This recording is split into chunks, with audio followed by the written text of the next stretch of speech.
Hello, my name is Daniela. I work for the Self-Care Believe Obesity Jobs and Awareness Center. This non-profit organization is based in Lowell, Wyoming, Mississippi State. We are working to help students aged 15 to 18 and the communities around school become aware of the long-term risk that unhealthy living can cause to children.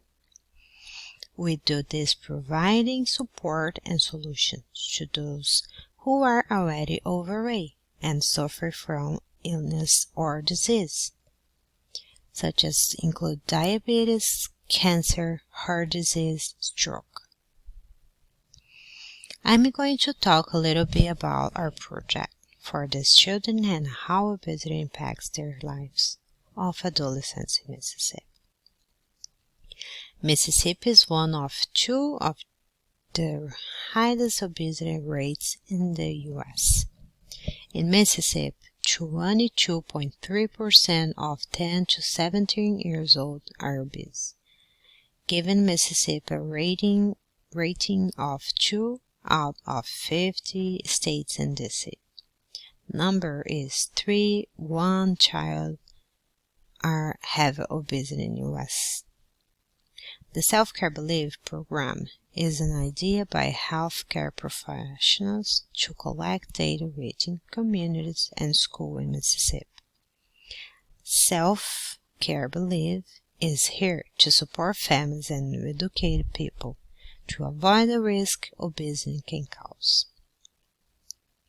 With the results, we will be able to help individuals implement habit change solutions by educating them about cultural and genetic factors, as well the results of bad habits such as poor diet and little exercise.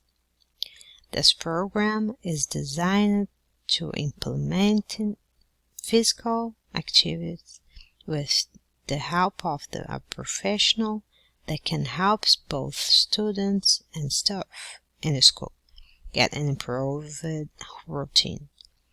And it will make a lot of difference in the results.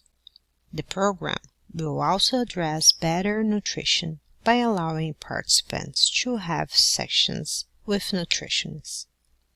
Lately, the program will allow for a more health mental approach by using physiologists to help participants with 4 health thinking partners.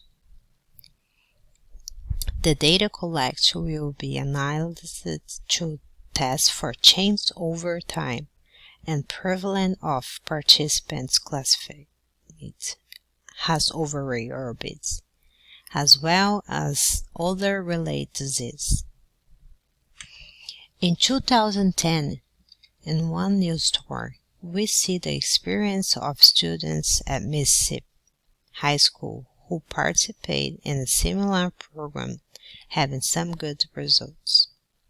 In the story, they show how the schools changed from making a buffet of unhealthy foods for the kids to one with no fried foods and more vegetables and fruits.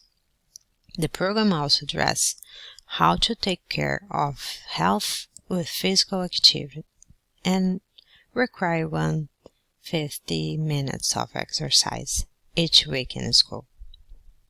So, at the 17 years old, Victoria, one of the students, dropped 2 clothes size and she started to pay attention to her health.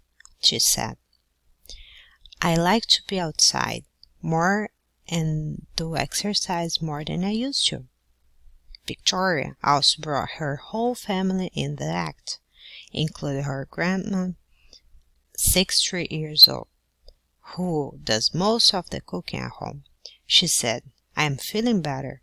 I had an appointment 2 months after eating healthier, and I lost 11 pounds. So, she is still taking her medication for her blood pressure and trying to be healthier and cook healthy for the kids."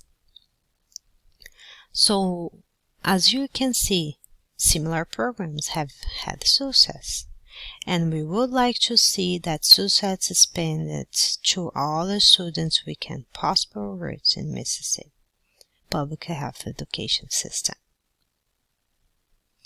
Thank you for listening to the podcast. My name is Daniel Lau, Public Health by the Self-Care Belief program, providing lifestyle and hope for those who want better living conditions and help to change their habits. Thank you.